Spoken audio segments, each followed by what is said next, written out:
대한뇌연료 대사 연구회에서 마련한 온라인 심포지움인데 오늘이 역사적인 날이네요. 그러니까 처음으로 시작하는 건데 저희가 이제 연구회를 발족을 해가지고 정용 회장님 그리고 지금 여기 계신 김필환 사무총장님 그리고 송윤선 부회장님 등 해서 여러분들께서 합심해서 이 연구회를 만든 데 처음이어서 올해 3월, 5월, 7월, 9월, 11월 한 5번 정도 온라인 심포지엄을 열고 또 계속해서 이렇게 온라인 강의를 열고 또 모든 강의 내용과 그리고 연사분의 이력 같은 것은 저희 웹사이트에 올려놓기로 했으니까 오늘 이 자리에 참석해 주신 분들 또 그렇지만 주변에 또 더 강의를 놓치시거나 더 공부하시고 싶은 분들은 언제든지 또 링크를 통해서 온라인으로 또 유튜브에서 보실 수 있게 그렇게 만들었습니다. 그래서 이렇게 좋은 날에 저기 또 좋은 연사 이렇게 섭외를 해주신 김옥남 박사님께 감사드리고요. 저희는 그 기초 임상 공학 이렇게 세 분야로 나눠서 이렇게 밸런스를 맞춰가지고 앞으로 진행할 예정입니다. 그러면 김옥남 박사님께서 연자 소개해 주시고 이제 한 40분 그리고 20분 지르입니다. 그렇게 진행해 주시면 되겠습니다. 감사합니다. 네, 안녕하세요. 저는 이 역사적인 첫 번째 온라인 심포지움의 모더레이터를 맡은 키스트의 김홍남입니다. 그리고 무엇보다 영광스럽게도 이 첫 번째 온라인 심포지움의 BBB 분야의 대가이신 박태현 교수님을 모시게 돼서 더더욱 영광스럽게 생각합니다. 박태현 교수님은 서울대학교에서 학부 박사를 마치셨고요. 그리고 올가노노칩 분야의 대가이신 도널드 잉버 교수님 한테서 이제 하버드 대학교에서 포스닥을 하셨습니다. 그리고 난 다음에 유니스트에 부임을 하셨고요. 현재는 이제 유니스트에서 부교수로 근무 중이십니다. 특징적으로는 이제 박태현 교수님은 학생 때부터 지금까지 계속 BBB 관련 연구를 해오고 있다는 게 이제 특징이신데요. 아마도 지금까지 밟아오셨던 그런 족적에 대해서 여기 계신 분들에게 자세히 소개해 주실 것 같습니다. 박태현 교수님을 큰 박수로 맞이하겠습니다. 네. 그런데 또 한 가지 또 역사적인 날이니까 가능하신 분은 되도록이면 카메라를 켜주시고 사진을 한번 찍고 시작을 하시죠. 네, 알겠습니다. 이건 좀 부탁을 드리겠습니다. 뭐 사정이 정 안 되시는 분은 어쩔 수 없지만 그래도 또 사진은 가만 생각해 보니까 마지막에는 또 나가시는 분이 계셔서 처음에 찍어야 되더라고요. 자, 그럼 부탁드리겠습니다. 자, 네. 준비하시고 5초만 기다리겠습니다. 네네네. 자, 그러면 자 스마일 한 번 더 스마일. 네네. 감사합니다. 그럼 박태현 교수님 소중한 시간을 깎아 먹어서 죄송한데 진행해 주시면 감사하겠습니다. 네, 방금 소개받은 박태은입니다. 지금 화면 공유하겠습니다. 네, 오늘 역사적인 날에 제가 수업 발표를 하게 돼서 너무 영광이라고 생각합니다. 그러니까 제가 하는 일은 이제 BBB를 마이크로플루이딕 칩으로 만들어서 여러 가지 일들을 하고 있는데 그 중에서도 저는 이제 센트럴 너버스 시스템 드럭 딜리버리에 좀 관심이 많아서 그런 쪽으로도 조금 얘기를 드리려고 합니다.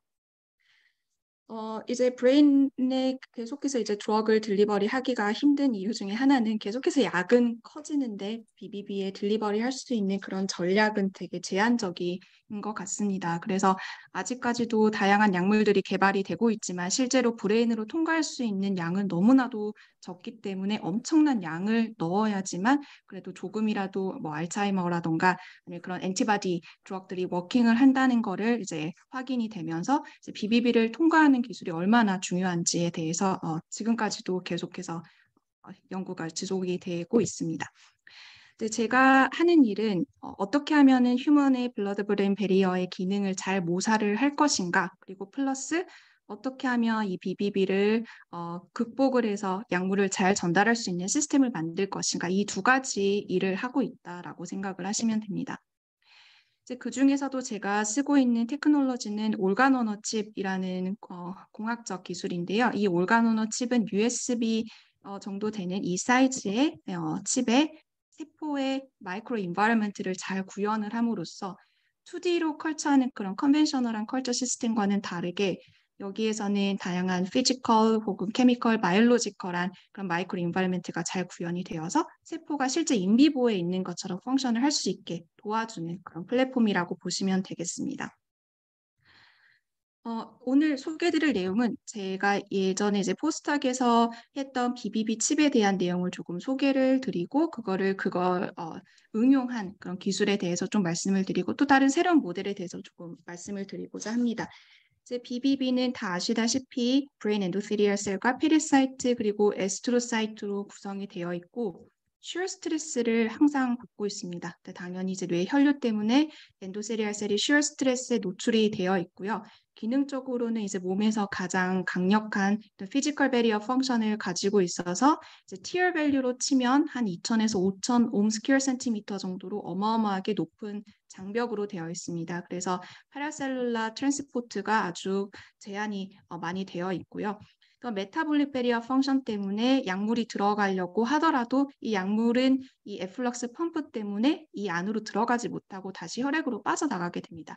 이런 되게 강력한 이 두 가지 베리어 펑션이 이 BBB의 역할이라고 보시면 되겠고요. 그리고 이제 BBB는 또 실렉티브하게 몰레큘러 트랜스포트를 하기 때문에 제한적으로 뇌한테 필요한 것들이 이제 그런 몰레큘들이 브레인 안으로 들어갈 수 있게 해주는 그런 기능을 가지고 있습니다. 그럼 저희가 할 수 있는 일은 어떻게 하면 이 BBB의 기능을 모사를 할 것인가, 그리고 어떻게 이 BBB를 극복할 방법을 찾을 것인가인데요. 아까 말씀드렸던 것처럼 저는 이제 Central Nervous Drug Delivery 시스템에 정말 관심이 많고 그렇게 하기 위해서 이러한 BBB 칩을 만들어서 이제 연구를 하고 있습니다. 이 휴먼 BBB 같은 경우에는 이게 옵티멀한 브레인 펑션을 위한 그런 디펜스 메커니즘이기도 하지만 대부분 브레인 드럭이 통과하기 힘들기 때문에 이거를 잘 모사를 해야지만 약물이 정말 BBB를 통과를 하는지를 빠르게 프레딕션을 할 수 있고 그거를 극복할 수 있는 방안을 마련을 할 수가 있게 됩니다. 그렇다면 이런 이 BBB 칩을 어떤 식으로 만들었는지, 어떤 셀을 사용했는지 이런 것들은 하나하나 알려드리도록 하겠습니다. 이제 저는 올바른 세포 그리고 그 BBB에 존재하는 시그널, 올바른 스캐폴드가 있어야지만 이제 올간 미메틱스를 제대로 구현할 수 있다라고 생각을 합니다. 그래서 올간의 펑션이 무엇인가, 이제 베리어 펑션, 아까 말씀드린 피지컬 메타볼릭 베리어 펑션을 잘 구현을 해야 되고요. 피지올로지컬 relevant 셀러 리스폰스가 무엇인가라고 했을 때 이 BBB에서 중요한 것 중에 하나는 뇌 혈류가 있다라는 것이고 혈류 때문에 계속해서 이 엔도세리얼 셀이 스티뮬리를 받고 있다라는 것이 중요한 그 환경이 되겠습니다. 어플리케이션 같은 경우에는 저는 뭐 드럭 딜리버리 시스템 관련해서 혹은 드럭이 얼만큼 BBB를 통과하는지를 프레딕션 할 수 있는 시스템을 생각을 하고 있기 때문에 여러 가지 BBB를 만드는 기술들이 있지만 저는 이 마이크로 플루이딕 채널에서 오픈된 폼을 가지고 이제 연구를 하고 있습니다. 거기에 대해서는 좀 나중에 말씀을 드리겠고요. 이제 iPSC로부터 브레인 엔도세리얼 셀을 저는 만들고 있는데 기존에 이제 브레인 엔도세리얼 셀을 프라이머리 셀을 많이 쓰고 혹은 임모톨라이즈드 세포를 많이 사용을 하게 됩니다. 그런데 거기에 문제는 이런 세포들이 그 인비보의 BBB의 베리어 펑션을 제대로 구현하기가 어렵다라는 것인데요. 그러니까 예를 들어서 이 장벽의 수준을 재는 티어 값을 보았을 때 잘 만들면은 한 100 옴 스퀘어 센티미터 정도가 됩니다. 사실은 이제 인비보에서는 적어도 2000 옴 스퀘어 센티미터 정도가 되었다고 알려져 있는데요. 그래서 기존에는 이제 임모톨라이즈드 혹은 프라이머리 세포를 가지고는 좀 구현을 하기가 어려웠습니다.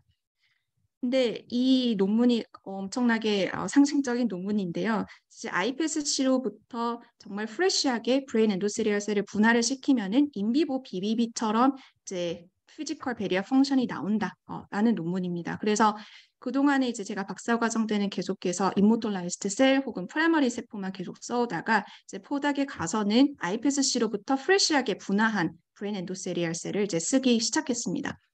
근데 저희가 확인을 한 바로는 이 iPSC로부터 분화된 BBB 브레인 엔도세리얼 셀을 트랜스웰에 컬처를 하고 에스트로사이트와 페리사이트를 같이 코컬처했을 때 장벽 값이 더 높아지는 것을 확인을 할 수 있었습니다. 그래서 코컬처가 정말 중요한 역할을 하고 특히 페리사이트가 장벽 기능이 정말 중요한 역할을 하는구나라는 거는 확인을 하였는데 신기하게도 한 하루 정도가 있으면 이 장벽 값이 뚝 떨어지게 됩니다. 그래서 프라이머리 브레인 BBB 컬처보다는 높지만 그래도 우리가 원하는 정도의 장벽 값이 나오지 않기 때문에 하루 이상 드럭 테스트를 하거나 할 때는 이 모델은 사용을 하기가 조금 어려웠습니다. 그래서 저희가 세운 전략은 이제 두 가지인데요. 첫 번째는 이 iPSC로부터 나온 브레인 엔도세리알 셀의 그 디퍼런시에이션 방법을 조금 바꿔보자라는 것이고, 그리고 두 번째는 마이크로 플루이딕 칩을 이용을 해서 BBB가 계속해서 받고 있는 이제 뇌 혈류의 그 환경을 모사를 함으로써 장벽의 기능을 조금 높여보자라는 것이었습니다. 이제 첫 번째로 BBB의 디벨롭먼트 과정을 한번 들여다보면은 BBB가 디벨롭먼트가 될 때 일단은 브레인에서 엔지오제네시스가 일어나게 됩니다. 그때는 이제 사실은 베스큘러처가 있지 않는 환경이기 때문에 아시다시피 하이폭식 환경이라고 보시면 됩니다. 하이폭식 환경이다가 나중에 돼서는 일단은 튜브 포메이션이 일어나고 로컬리 옥시전 레벨이 증가하고 그러면서 VEGF가 감소해서 엔지오제네시스는 줄어들지만 BBB의 머추레이션이 일어나게 됩니다. 그러니까 이런 옥시전 환경을 디벨롭먼트 옥시전 환경을 분화하는 과정에서 반영을 해야겠다라고 생각을 하였고 여러 가지 옥시전 조건 그리고 피리어드를 다 확인을 한 다음에 옵티멀한 조건을 저희가 확인을 하였습니다. 이게 이제 분화 조건인데요. 분화 조건을 노목시아에서 할 때 그리고 하이폭시아 조건 그러니까 이 디벨롭먼트 과정에서 브레인 엔지오제네시스에 해당되는 과정 그 순간만 로우 옥시전 텐션, 그러니까 5% 정도 되는 옥시전 텐션을 주고 그리고 머추레이션이 돼야 되는 환경에서는 다시 리옥시제네이테이션을 시켜줍니다. 그러니까 이러한 옵티멀한 조건을 저희는 찾게 되었고요. 제가 확인을 하였을 때 놀라운 점은 엔지오제네시스를 위한 그런 윈트 시그널은 여러 가지가 있지만 센트럴 너버스 시스템의 엔지오제네시스의 중요한 역할을 하는 윈트 시그널은 윈트 7 시그널입니다. 이 윈트 7이 하이폭시 스티뮬리를 잠깐 동안 준 이 환경에서는 시그니피컨트하게 증가한다라는 것을 확인을 하였고요. BBB의 다른 마커들인 VCAD, VEGF, PGP, GLUT1, PCAM1 같은 것들도 분화 과정에서 좀 훨씬 더 증가를 한다라는 것을 알 수가 있었습니다. 그래서 하이폭시 스티뮬리가 CNS 엔지오제네시스 시그널을 인핸싱을 시킨다라는 것을 알게 되었고, 그리고 이 세포를 가지고 다음 실험들을 진행을 하였습니다. 이 세포를 가지고 이 마이크로 플루이딕 칩에다가 컬처를 하였는데요. 말씀드렸다시피 저는 드럭 딜리버리에 관심이 많기 때문에 이 칩 자체가 드럭 딜리버리 테스트를 하기에 조금 쉬운 구조여야 됩니다. 이 마이크로 플루이딕 칩은 두 채널로 구성이 되어 있습니다. 1층 채널과 2층 채널로 되어 있고 이 1층, 2층 채널은 포러스한 PET 멤브레인으로 막혀져 있습니다. 샌드위치 된 환경이고요. 그리고 1층을 이제 저는 블러드 채널이라고 부르고 이 블러드 채널에는 iPSC로부터 드라이브된 브레인 엔도세리얼 셀을 시딩을 합니다. 그래서 사방에 시딩이 되어 있는 환경이고 그리고 이 위의 채널을 브레인 채널이라고 하는데 휴먼 브레인 프라이머리 페리사이트 그리고 프라이머리 에스트로사이트를 코컬처를 시켜줍니다. 그래서 이 케미컬리 이 페리사이트와 에스트로사이트가 브레인 엔도세리얼 셀의 장벽 기능을 향상시켜 줄 거라고 생각을 하고 있고 이 두 채널은 오픈된 채널입니다. 그래서 우리가 혈류를 줄 수가 있고 드럭 딜리버를 할 때 있어서 마치 혈액 안에 어떤 물질이 지나가는 것처럼 그런 환경을 구현을 할 수가 있고요. 그리고 이 위 채널에서 샘플링을 쉽게 할 수가 있기 때문에 얼마나 드럭이 페네트레이션 되었는지를 쉽게 알 수가 있습니다. 이게 탑 뷰라고 보시면 되고 이게 사이드 뷰에서 보시면 브레인 엔도세리얼 셀이 이런 식으로 원통형으로 깔려 있고 위에 에스트로사이트, 페리사이트가 이 멤브레인 위에 존재하는 것을 이제 알 수가 있습니다. 그렇다면 이 휴먼 BBB 칩이 BBB 마커를 띠는지를 확인을 해 보았는데 아까 말씀드렸다시피 이 마이크로 플루이딕 채널은 오픈된 채널이고 저희는 이 미디아의 비스코시티를 블러드와 유사하게 조절을 하고 그리고 플로우를 조절을 함으로써 인비보에서 브레인 엔도세리얼 셀이 받고 있는 쉬어 스트레스인 약 6dyne/square cm 정도의 쉬어 스트레스를 가해줄 수가 있었습니다. 이것을 일주일 동안 가한 이후에 타이트 정션 프로틴 혹은 글루코즈 트랜스포터 프로틴을 확인을 해보았을 때 채널 처음부터 끝까지 이제 아름답게 잘 발현이 되어 있다라는 거를 이제 확인을 할 수가 있었고, 그 외에도 피캠, 클라우딘5, PGP가 잘 발현이 되어 있다. 그리고 전자현미경으로 보았을 때도 우리가 원하는 타이트 정션, 어리련 정션이 존재한다라는 거를 알 수가 있었습니다. 근데 사실은 이것보다 훨씬 더 중요한 거는 BBB가 실제 기능을 하느냐라고 생각을 하셔야 될 것 같은데요. 이제 휴먼 BBB 칩에서 저희가 TU 값을 확인을 하기 위해 이 BBB 칩에 이런 일렉트로드를 인티그레이션을 시키고 이 저항 위아래 저항 값이 어느 정도 되는지를 확인을 해 보았습니다. 저희가 프라이머리 브레인 엔도세리알 셀을 똑같은 칩에다가 시딩을 하였을 때 이 TU 값이 한 이 정도가 아주 낮게 나옵니다. 그리고 저희가 만든 그 하이폭식 스티뮬리가 가해진 브레인 엔도세리알 셀로 저희가 실험을 해보았을 때 확인을 한 결과는 약 2000에서 한 6000 옴스퀘어 센티미터 정도 되는 레인지로 베리어가 잘 유지되는 것을 알 수가 있었습니다. 근데 아까 말씀드렸다시피 하이폭식 스티뮬리를 받지 못했던 브레인 엔도세리알 같은 경우에는 이런 식으로 TU 값이 떨어진다, 예측한 대로 떨어진다라는 것을 알 수가 있었습니다. 즉, 휴먼 BBB 칩, 하이폭식 스티뮬레이티드 된 엔도세리알 셀로 컬처를 한 휴먼 BBB 칩 같은 경우에는 인비보 레벨의 피지컬 베리어 펑션을 한 일주일간 유지할 수 있다라는 것을 알 수가 있었고, 이 하이폭식 스티뮬리를 주는 약 5%의 옥시전 텐션으로 유지하는 동안에 디목이라는 그런 그 드럭, 히프원을 어큐뮬레이션 하는 드럭을 같이 똑같이 쳐주었을 때 이렇게 하이폭식 챔버가 아니더라도 디먹이라는 이런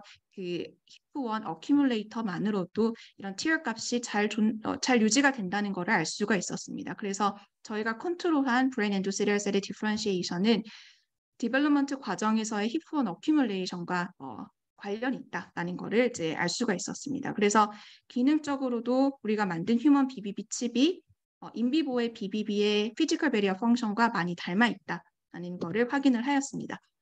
두 번째로 중요한 메타볼릭 베리어 펑션을 보았는데요. 브레인 엔도세리얼 셀은 여러 가지 BBB 에플럭스 펌프가 있고 각 에플럭스 펌프가 특정한 서브스트레이트와 바인딩을 하고 펌프질을 해서 다시 블러드로 내뿜게 됩니다. 우리가 어떤 약이 어떤 특정 에플럭스 펌프와 인터랙션을 하는지를 잘 이해를 하고 있다면 그 약이 예를 들어서 PGP를 어떻게 피해갈 것인지 우리는 전략을 미리 짤 수가 있습니다. 아니면 어떤 드럭이 MRP1이랑 바인딩을 해서 안 들어간다라고 하면 MRP1을 회피할 수 있는 그런 전략들을 세울 수가 있고요. 그래서 약물과 에플럭스 펌프와의 인터랙션을 잘 이해를 하는 것이 중요한데요. 이제 BBB 칩에서 저희도 실험을 해보았습니다. 이제 두 가지 조건을 저희는 실험해 보았는데요. 이제 플로우 조건이 인비보와 유사한 BBB 칩 그리고 똑같은 세포를 활용하였는데 그냥 스태틱 조건, 일반적인 트랜스웰 조건에서 실험을 해보았습니다. 근데 트랜스웰 조건처럼 혈류가 가해 있지 않는 조건에서는 신기하게도 저희 그 PGP라던가 MRP1, BCRP와 같은 그런 에플럭스 펌프는 익스프레션은 됩니다. 익스프레션은 됐는데 실제로 액티브하게 활동을 하지 않는다는 것을 알 수가 있었습니다. 근데 혈류가 있는 BBB 칩 같은 경우에는 이런 피지컬한 스트레스 때문에 브레인 엔도세리얼 셀이 재밌게도 에플럭스 펌프의 액티비티가 증가한다라는 것을 알 수가 있었고 특히 PGP에서 잘 보였습니다. 시텔로프렘 같은 경우에는 시텔로프렘은 이것이 PGP와 인터랙션을 하는지 안 하는지 조금 불분명했습니다. 근데 인비트로 실험에서는 시텔로프렘이 PGP와 인터랙션 하지 않는다라는 논문도 있었는데 또 어떤 인비보 논문에서는 시텔로프렘과 PGP와 인터랙션에 관련이 있다. 그러니까 PGP 때문에 BBB로 잘 들어가지 못한다라는 것도 있었습니다. 근데 저희가 확인을 한 바로는 스태틱한 모델에서는 시텔로프렘이 PGP와 인터랙션 하는지 안 하는지를 알 수가 없었지만 이런 혈류가 있는 환경에서는 알 수 있었다. 즉 BBB 칩에서 에플럭스 펌프는 플로우가 있어야지만 잘 구현이 될 수 있다라는 걸 알 수가 있었고 다른 에플럭스 펌프도 저희가 확인을 했을 때 잘 작동을 하는 거를 알 수 있었습니다. 그래서 기존에 제가 임모톨라이즈 셀이라던가 프라이머리 셀을 가지고 이런 에플럭스 펌프를 실험을 하였는데 익스프레션 되는 거는 스테이닝을 통해서 알 수가 있었지만 재밌게도 이게 액티브하게 활동을 하지는 않는 것처럼 보였습니다. 근데 이렇게 플로우 환경을 구현을 함으로써 이거를 더 잘 모사할 수 있다라는 거를 이 연구를 통해서 알게 되었고요.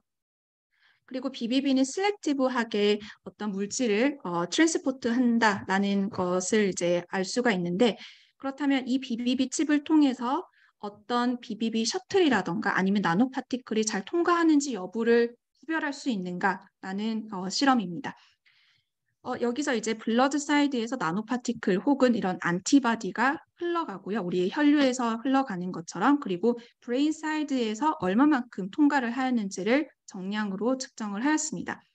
엔지오펩2라고 해서 BBB 셔틀로 알려진 그런 펩타이드가 있는데, 그 펩타이드에 이제 큐닷을 연결을 시켜서 이 펩타이드를 통해 얼마나 BBB를 잘 통과하는지를 확인해 보았는데요.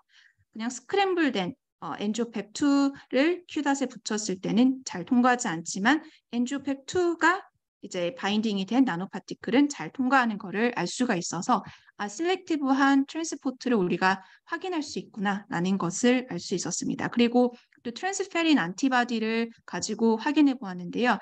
MEM75와 13E4 이 두 가지 트랜스페린 리셉터를 바인딩하는 안티바디의 경우에는 둘 다 똑같은 타겟입니다. 그러니까 이 두 안티바디의 타겟은 트랜스페린 리셉터입니다. 그런데 재밌게도 MEM75 같은 경우에는 트랜스사이토시스가 되면서 리셉터와 잘 떨어져 나가기 때문에 트랜스사이토시스가 잘 이루어집니다.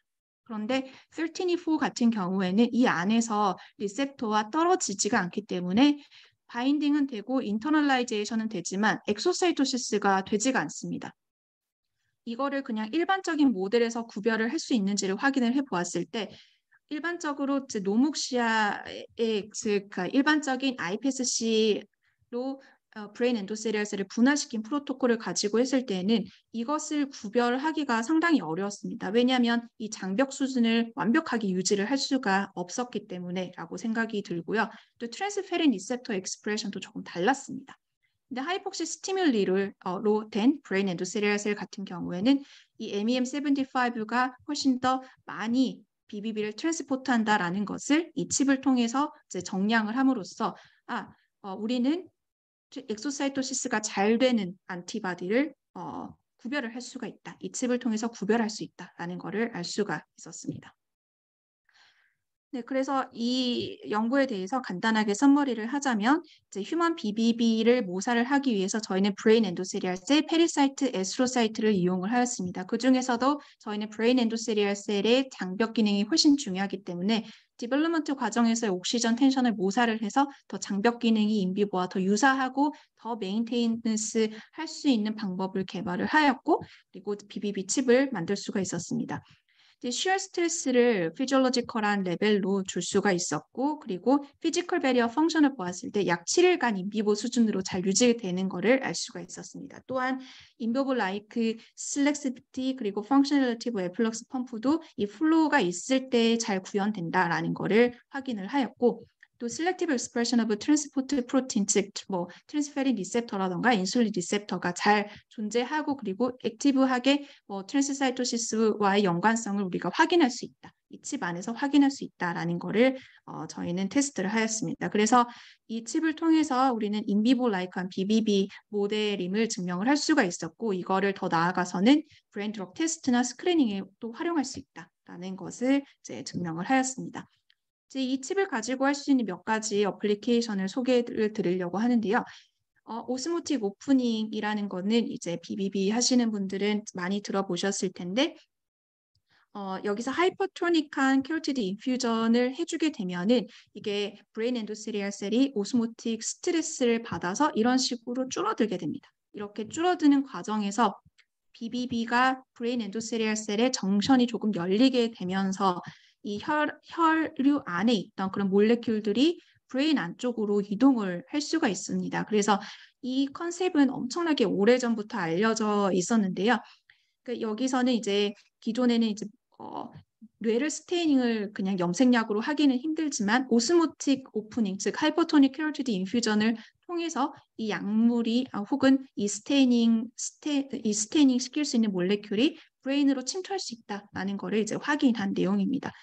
근데 제가 이제 연구를 제의를 받았던 거는 이런 오스모틱 오프닝을 통해서 기존의 큰 약물들이 딜리버리가 될 것인가라는 것이었습니다. 그래서 저희는 이것을 알아보기 위해서 이 BBB 칩 안에서 우리가 혈류를 줄 수가 있기 때문에 맨 처음에는 아이소토닉한 그런 그 미디아를 주다가 그 다음에 나중에는 하이퍼토닉한 만니톨이 들어간 하이퍼토닉한 그런 미디아를 주게 되었습니다. 그렇게 되면은 말씀드린 것처럼 브레인 엔도셀리얼 셀이 쭈그러들고 그리고 셀과 셀의 인터랙션이 약화가 되면서 몰레큘들이 더 안으로 들어가게 될 겁니다. 그래서 이거를 확인해 보기 위해서 TR 값을 실시간으로 측정을 해 보았을 때 이런 하이퍼토닉한 그런 그 미디어를 주었을 때 TR 값이 이런 식으로 한 50% 정도 감소하다가 우리가 다시 회복이 되는지를 확인하기 위해서 아이소토닉한 미디어를 다시 넣어줬을 때 보시면 이런 식으로 회복이 되는 것을 알 수가 있었습니다. 그렇다면 베리어가 열렸다가 다시 닫힐 수가 있다는 것을 휴먼 BBB 칩으로 증명을 할 수가 있었고 더 나아가서는 큰 몰레큘들인 시클로달톤 덱스트란이라던가 아니면 안티바디 드럭 같이 세투시맵을 같이 넣어서 얼마나 들어갔는지 BBB를 통과하는지를 확인을 해 보았을 때 이 세투시맵 같은 경우에는 BBB를 거의 통과하지 않는 수준이었다가 하이퍼토닉한 미디어와 함께 섞어 주었을 때는 이런 식으로 증가해서 들어가는 것을 확인할 수 있었습니다. 다시 아이소토닉한 미디어로 바꿔 주었을 때 보시다시피 이런 식으로 다시 BBB가 닫히기 때문에 트랜스포트되는 트랜스포트가 훨씬 더 감소한다라는 것을 알 수가 있었고 이 연구를 통해서 이제 오스모틱 오프닝이라는 그 개념 자체가 휴먼 BBB에서 작동을 하고 그리고 아이소토닉하게 다시 교체를 해주면은 이 BBB는 닫힐 수 있다. 즉, 꽤 안전하다라는 것을 이 연구를 통해서 알 수 있었고 또 이런 크나큰 약물, 안티바디 드럭들도 이 전략을 통해서 BBB를 통과를 시킬 수가 있다라는 것을 알 수가 있었습니다. 두 번째 가능한 어플리케이션으로는 이제 이 칩 같은 경우에는 마이크로 플루이딕 칩이고 열려 있는 칩입니다. 오픈된 칩이기 때문에 다른 칩들과 연결을 시킬 수가 있습니다. 예를 들어서 BBB 칩 그리고 브레인 칩을 서로 이제 마이크로 플루이딕스로 연동을 시킬 수가 있게 되는데요. 그렇게 되면은 BBB를 통과를 해서 브레인에 있는 약물들이 브레인 셀에 어떤 영향을 미치는지 혹은 이 메타볼라이트가 실제 BBB에 또 어떤 다른 영향을 미칠 수가 있는지 이런 것들을 연구를 할 수가 있습니다. 그래서 인플럭스 BBB, 브레인 칩, 애플럭스 BBB가 이런 식으로 연결된 모델도 만들 수가 있고요. 여기서는 메타암페타민 같은 이런 그 마약성 드럭들이 BBB에 어떤 영향을 미치는지를 확인한 그런 연구입니다. 예를 들어서 메타암페타민을 BBB 칩에다가 트리트먼트를 해 주었을 때 장벽이 열리는 것을 알 수가 있었습니다. 이런 마약성 드럭들이 장벽을 열고 그리고 실제로 혈류에 있었던 안티바디 같은 그런 큰 몰레큘들도 브레인 안으로 들어가게 한다라는 것을 확인할 수가 있었습니다. 그래서 이 BBB뿐만이 아니라 다른 칩들과 연결을 해서 여러 가지 연구를 수행을 할 수 있다라는 것이고요.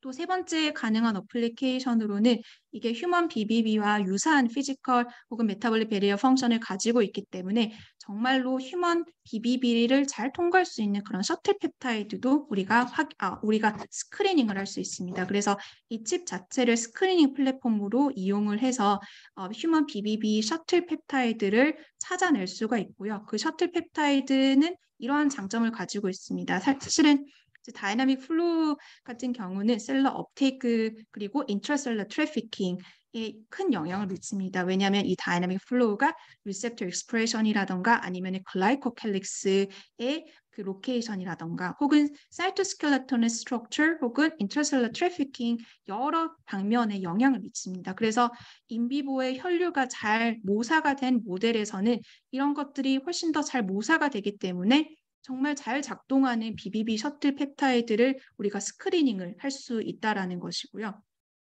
그러니까 이런 내용의 스터디도 충분히 가능합니다. 그래서 다른 스터디 같은 경우에는 이런 페이지 디스플레이뿐만이 아니라 이제 앱타머를 스크리닝을 할 수 있다라는 그런 내용인데요. 이제 앱타머는 사이즈가 워낙에 작기 때문에 어떤 문제가 있냐면 장벽이 정말로 단단하지가 않으면 그 BBB를 잘 통과할 수 있는지 아닌지를 구별을 할 수가 없게 됩니다.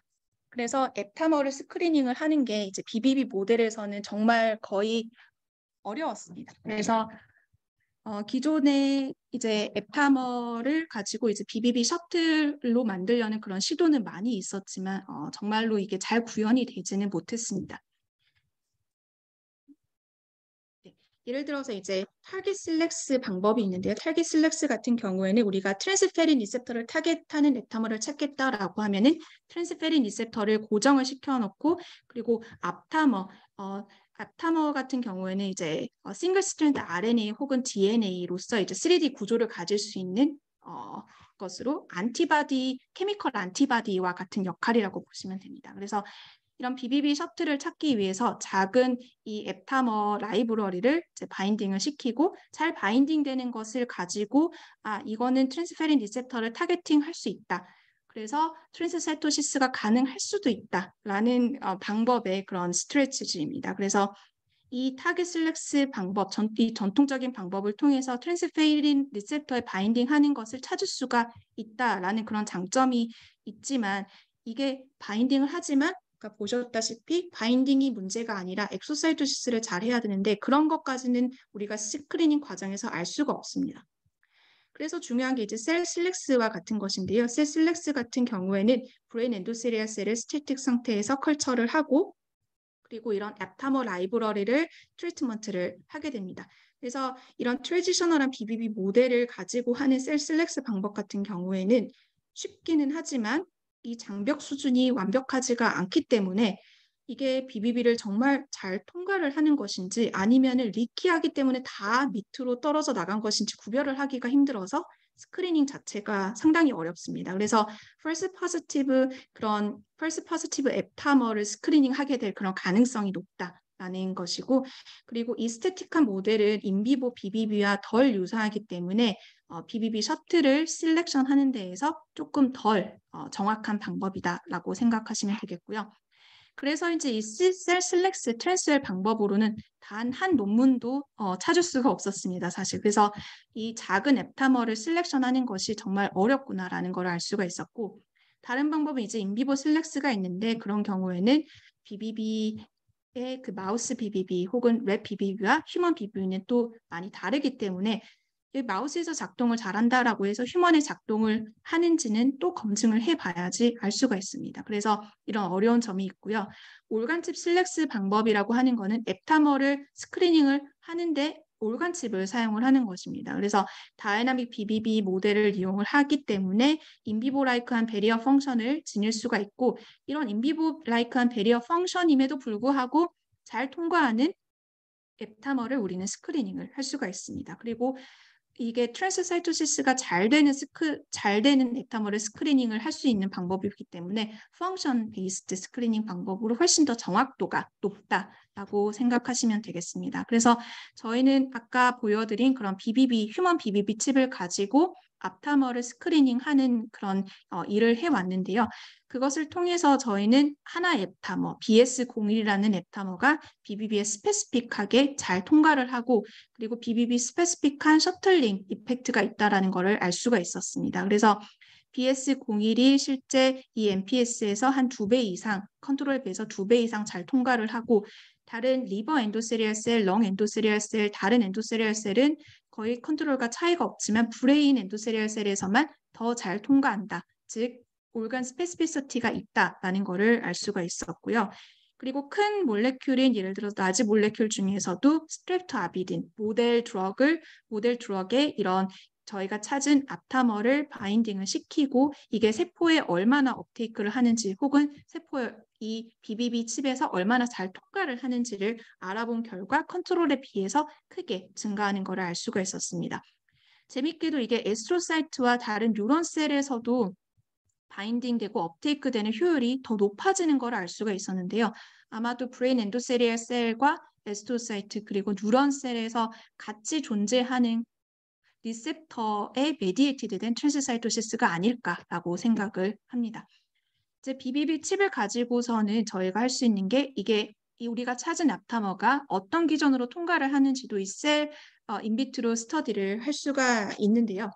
이제 여러 가지 인터셀러 트래피킹 방법이 있지만 저희가 확인을 한 결과로는 이제 제네스틴이 같이 이제 클래스린 메디드 엔도사이토시스를 저해를 할 때는 앱타머의 통과가 거의 차이가 없었지만 클로로프로마진이나 다이노솔과 같은 죄송합니다. 클로로프로마진 다이노솔과 같은 클래스린 엔도사이토시스를 블락킹을 시켰을 때 이 앱타머의 BBB 통과가 훨씬 줄어들었다. 즉 클래스린과 관련된 엔도사이토시스이다라는 것을 이제 확인을 하였습니다. 그래서 카베올레가 아니라 클래스린이다라는 것을 이 칩을 통해서 알 수가 있게 되었고 휴먼에다 테스트를 하면 가장 좋지만 그것은 불가능하기 때문에 이제 마우스에다가 결국에는 하게 되는데요. 컨트롤 앱타머에 비해서 저희가 찾은 앱타머가 마우스에서도 잘 작동한다라는 것을 이제 확인을 할 수가 있었고 더 큰 몰레큘이 뭐 스트랩토 아비딘에다 바인딩을 시켜서 해보았을 때 더 잘 통과를 하는 것을 확인을 할 수가 있어서 우리가 찾은 앱타머가 셔틀링 이펙트가 분명히 있다라는 것을 알 수 있었습니다. 그래서 저희가 메인 리전이 콜텍스 부분과 히포캠퍼스 부분을 확인해 보았을 때 이 HBS01 우리가 찾은 앱타머를 붙인 그 몰레큘들은 훨씬 더 콜텍스에서 많이 발견되는 걸 알 수가 있었고 컨트롤 앱타머로 붙인 그런 프로틴 같은 경우에는 이런 식으로 보면은 이제 뇌 혈관에 전체적으로 안에 존재하는 것을 확인할 수 있었는데 저희가 찾은 앱타머로 이제 엔지니어링한 스트랩토 아비딘의 경우에는 뇌 혈관 안에 있는 것이 아니라 실제 잘 통과를 해서 이제 뇌 파렌키말 사이드에 존재하는 것을 이제 확인을 하였습니다. 히포캠퍼스에서도 이제 동일한 현상을 알 수가 있었습니다. 네.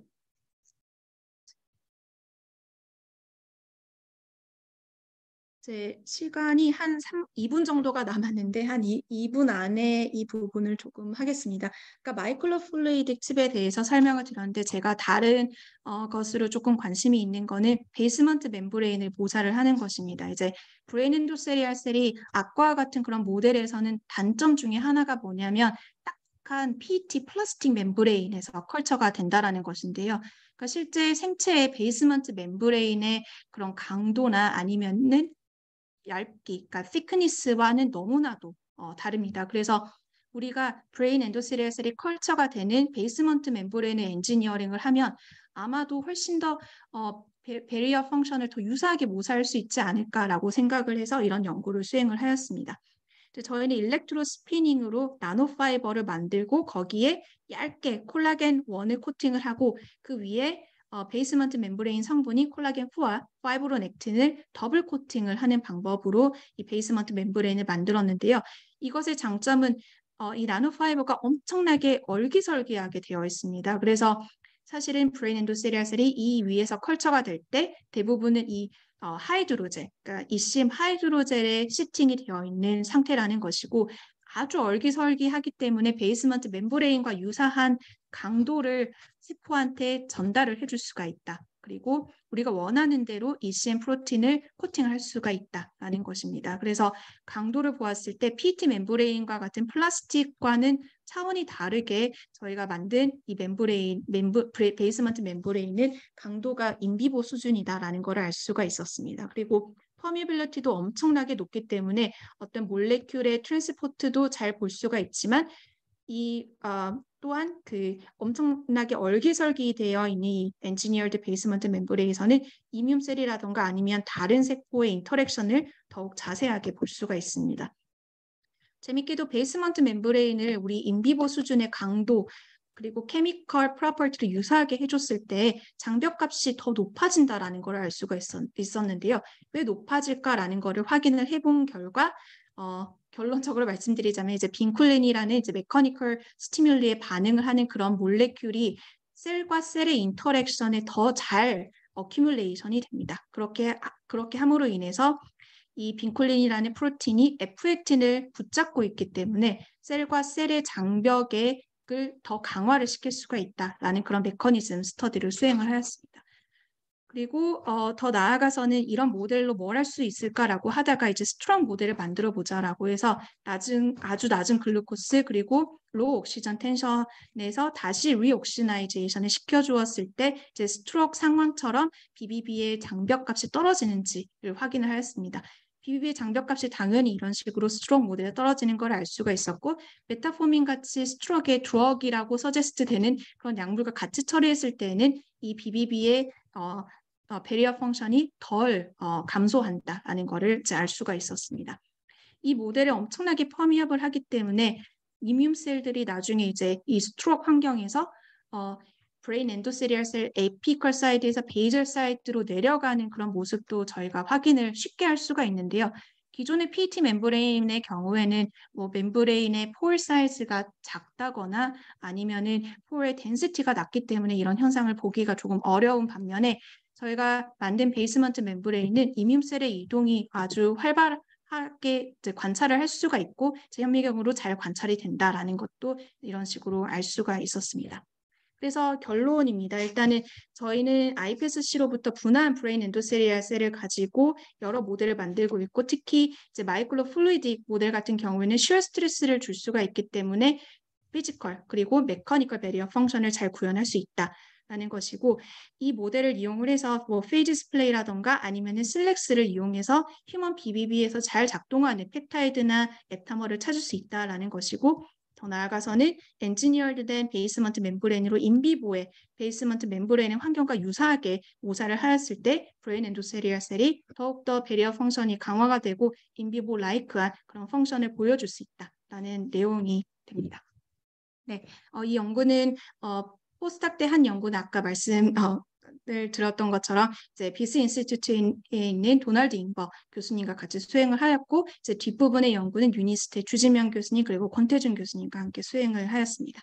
네, 경청해 주셔서 감사합니다. 네, 박태영 교수님 멋진 발표 감사드립니다. 네, 아나운서 같은 목소리로 발표를 해주셨습니다. 여기 지금 그 다른 질문도 많이 있으실 것 같은데요. 질문해 주시고요. 지금 채팅으로 2개 질문이 먼저 올라와 있습니다. 그래서 요거 채팅에 올라와 있는 질문 2개 답변을 먼저 부탁드리고 그 다음에 이제 다른 분들께서 질문해 주시면 감사하겠습니다. 네, 일단은 이제 서민아 교수님께서 말씀하신 게 이제 브레인 엔도세리얼 셀에 존재하는 대표적인 리셉터인 트랜스페린 리셉터 같은 경우는 다이어트 등에서도 익스프레션이 많이 달라질 수가 있습니다. 혹시 BBB 칩에서 7일 정도의 기간 동안 이러한 리셉터가 계속 유니폼하게 익스프레션 되는지의 여부가 궁금합니다. 라고 하셨는데 저희는 이제 베리어 펑션을 봤을 때는 7일간 유지가 되는 거는 확인을 했습니다. 근데 트랜스페린 리셉터가 일정하게 존재하는지를 저희가 뭐 QRT-PCR이라던가 프로틴 레벨에서 보지는 못했고요. 아마 확인을 하면은 조금 달라지지는 않을까 싶습니다. 왜냐하면 브레인 엔도세리얼 셀을 프레시하게 디퍼런시에이션 시켜가지고 만든 모델이기 때문에 좀 시간이 갈수록 기능이 좀 떨어지는 현상들이 있거든요. 그래서 아마 이 트랜스페린 리셉터의 경우에는 한번 저희가 확인을 해봐야지 알 수 있을 것 같습니다. 네, 다른 질문은 이제 TEER는 어떻게 측정하는지 그리고 TEER 옴스퀘어 센티미터에 대한 설명을 얘기를 해주셨는데요. 이 트랜스 엔도세리얼 혹은 에피세리얼 일렉트릭 레지스턴스가 TEER입니다. 이제 이 TEER 같은 경우에는 이제 세포의 모노레이어가 있으면은 모노레이어의 셀 정션이 완벽하게 되어 있다라고 하면은 이 에이피컬 사이드와 베이절 사이드의 일렉트론의 이동이, 아이온의 이동이 엄청나게 감소가 됩니다. 그렇게 감소가 되게 되면은 레지스턴스를 쟀을 때 이 레지스턴스 값이 높아지게 되는 것이고요. 그래서 이 온값은 레지스턴스 값이라고 생각을 하시면 되겠습니다. 스퀘어 센티미터 같은 경우에는 이게 면적에 따라서 이 티어 값이 이 레지스턴스 값이 변화를 할 수가 있기 때문에 노멀라이제이션을 시켜주기 위해서 이제 에어리아, 모노레이어가 컬처된 에어리아를 이제 곱해주는 방식으로 이제 티어 값을 내게 됩니다. 그리고 티어는 어떻게 측정하나요? 라고 했는데 트랜스웰 같은 경우에는 아시다시피 이봄이라는 기계를 가지고 거의 측정을 합니다. 그래서 베이절 사이드와 에이피컬 사이드에 젓가락 같은 일렉트로드를 두고 그 위아래의 저항값을 측정을 하는 방식인데요. 그렇게 하는 거를 이제 칩 상에서는 그대로 그 원리를 옮겨온 것이라고 생각하면 되겠습니다. 그래서 에이피컬 사이드와 베이젤 사이드의 일렉트로드를 두고 그것의 저항값을 측정을 하는 방식으로 측정을 하게 됩니다. 거의 관련되어서는 아마 제 논문을 찾아보시면 더 이제 자세하게 알 수가 있을 것 같습니다. 그리고 뒷부분에 인비트로 스트롱 모델을 구현하는 부분을 설명을 들을 수 있을지요라고 되어 있는데 잠시만요.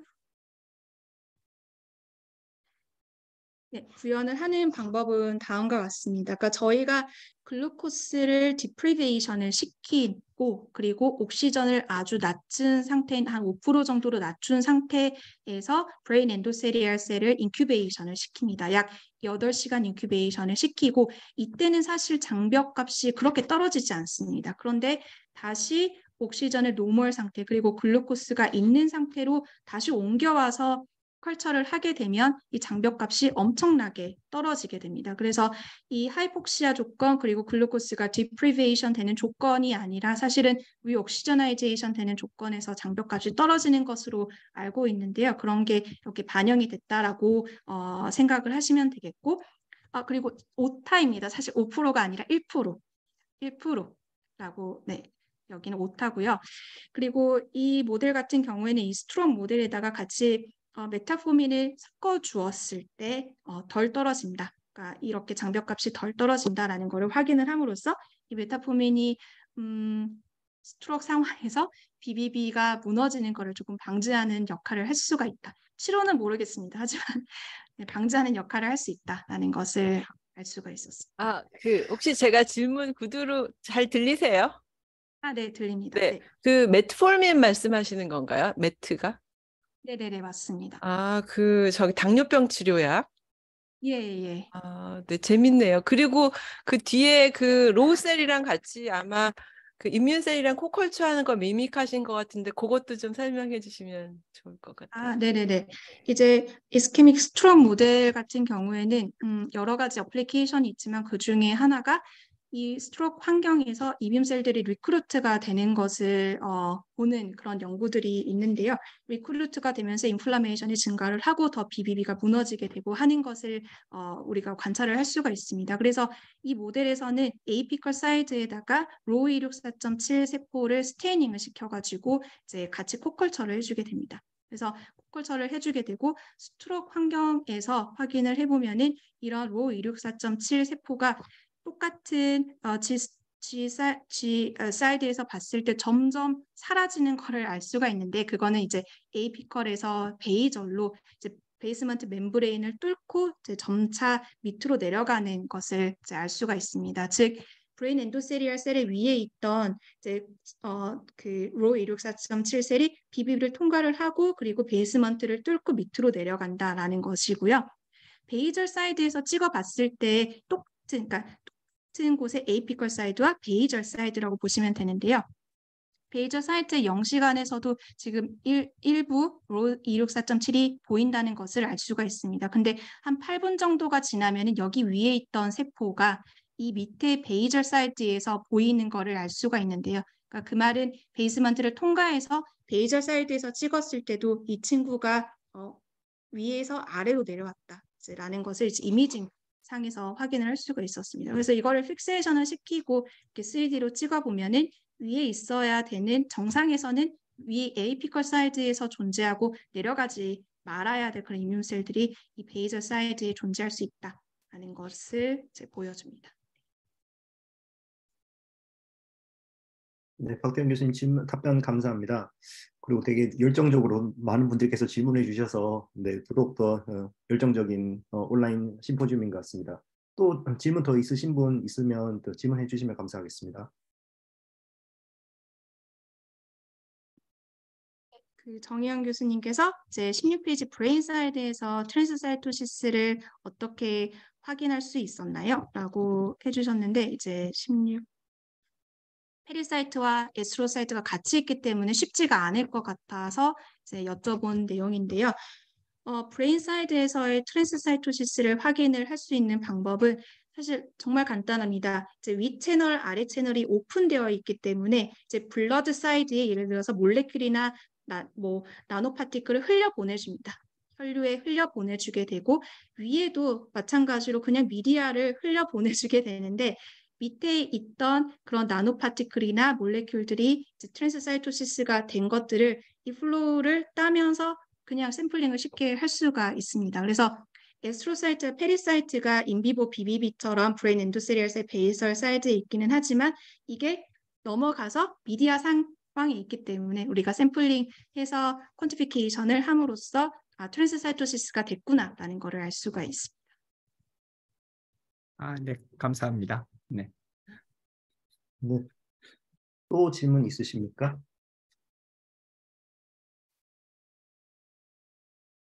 네, 그리고 하이퍼토닉 인퓨전 시에 인스턴트 리버서블 배리어 오프닝이 있다고 했는데 이때 하이드로토닉 플루이드의 경우 비스코시티의 감소 등으로 쉬어 스트레스의 감소가 생기지는 않았는지가 궁금합니다.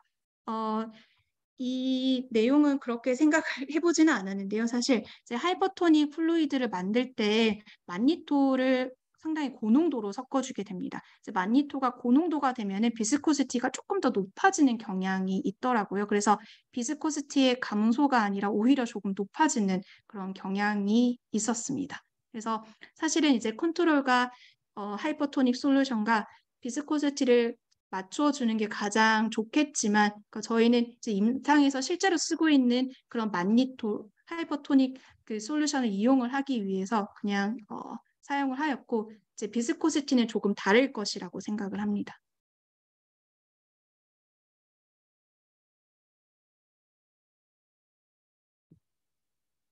네, 그리고 정의연 교수님께서 관련해서 만니토를 실제 임상에서 사용할 때 생길 수 있는 부작용이 있나요? 라고 질문을 주셨는데 네, 부작용이 있을 수가 있습니다. 제가 알기로는 이렇게 만니토를 임상에서 사용을 할 때 BBB가 열리는데 엄청나게 크게 열리는 게 아니라 바이러스 하나가 통과할 정도로 열린다고 합니다. 그래서 그 크기 정도로 열린다고 하게 되면은 그동안에 혈액에 있던 우리가 알지 못했던 패소젠이라던가 아니면은 뇌의 신호를 교란시킬 수 있는 몰레큘들도 충분히 들어갈 수 있다라고 생각을 하고요. 그렇기 때문에 엄청나게 큰 드럭을 딜리버리 시켜야 되는 극한 상황, 예를 들어서 암 환자 같은 경우는 사용이 될 수가 있지만 이거를 만니토를 너무 쉽게 사용을 할 수는 또 없을 것 같습니다.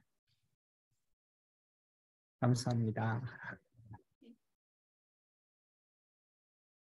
네, 쉬어 스트레스 감소에 의해서 베리어 펑션이 감소했다면 쉬어 스트레스 메커니컬 센싱 리스폰시브 팩터 KLF4를 이니비션 시켰을 때 베리어 펑션이 감소한다고 생각할 수 있을까요? 네, 가능할 것 같습니다. 저희가 어떻게 보면은 사실은 쉬어 스트레스를 구현을 시켜주면은 브레인 엔도세리얼 셀의 기능이 좋아진다라는 거는 너무나도 히스토리가 오래되었기 때문에 여기에 대한 메커니즘을 검증을 한 적은 없습니다. 저희 칩에서는. 하지만 분명히 메카노 센싱 리스폰시브 팩터를 이니비션을 시켰으면은 베리어 펑션도 아마 감소할 수 있을 거라고 생각을 합니다. 테스트를 해봐야지 알겠지만 저는 이 말은 맞을 것 같습니다.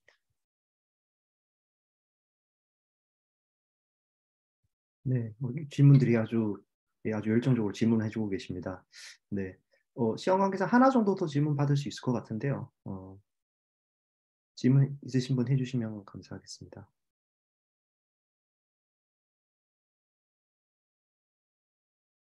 제가 하나 여쭙겠습니다.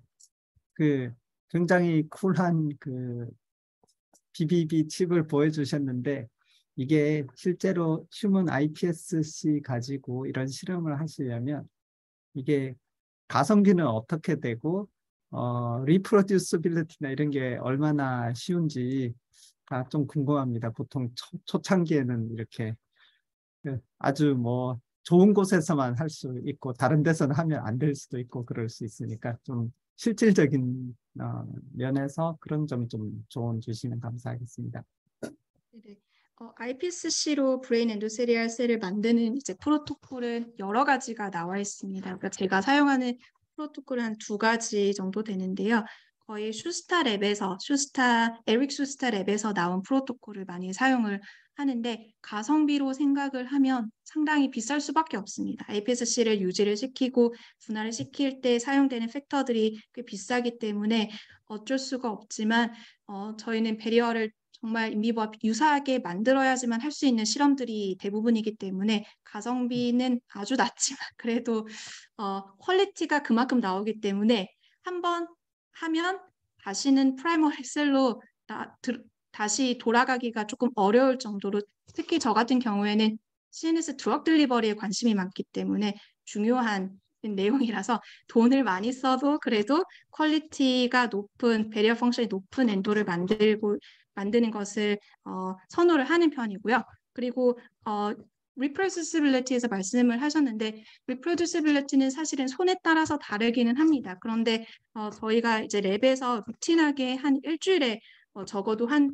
2번 정도는 iPSC를 분화시켜서 브레인 엔도셀을 만들고 공장처럼 이렇게 돼가고 있는데 상당히 컨시스턴트하게 퀄리티가 유지가 되는 것을 알 수가 있습니다. 그래서 저희가 생각을 해봤을 때는 노목시아 조건에서 브레인 엔도셀을 분화시켰을 때는 컨시스턴트가 조금 떨어지게 어떤 때는 배리어 펑션이 상당히 높고 어떤 때는 낮고 이러한 차이가 있기는 하지만 저희가 찾은 하이폭시아 스티뮬리 조건에서는 조금 컨시스턴트가 높게 브레인 엔도를 분화시킬 수 있는 조건이었던 것 같습니다. 그래서 컨시스턴트 문제는 사실은 없습니다. 네, 네, 박태현 교수님 친절하게 답변해 주셔서 감사드립니다. 이제 시간이 이제 어느 정도 된 것 같아가지고요. 그리고 많은 분들이 질문하신 것 같아서 다른 질문 없으시면 오늘 이제 박태현 열정적으로 발표해 주신 박태현 교수님을 큰 박수로 감사를 드리도록 하겠습니다. 네, 잘 들어주셔서 감사합니다. 네. 혹시 뭐 회장님이나 부회장님 혹시 한 말씀 하실 생각이 있으신지? 네. 회장님 계십니까? 부회장님 송윤성 교수님. 너무 흥미롭고 재미난 강의를 해주셔서 감사드리고요. 저 해보고 싶은데 가능할지 모르겠네요. 해보고 싶은 막 물질과 막 이런 것들이 있는데요. 네, 너무 공부 많이 했습니다. 감사드립니다. 감사합니다. 네, 감사합니다. 저기 박태현 교수님 수고해 주셔서 감사드리고요. 이상 여기서 저희 오늘 심포지엄을 마치겠고요. 저희는 아마 나머지 학술위원분들은 여기서 학술위원회 회의가 있을 거여서요. 이상 이 자리에서 마치고 이제 또 모더레이션 해주셨던 김홍란 박사님도 감사드립니다. 그럼 여기서 마치시는 걸로 하겠고요. 저기 학술위원분들만 남아 계시면 한 2분 있다가 다른 위원회를 시작하도록 하겠습니다. 감사합니다. 박태현 교수님. 네, 감사합니다.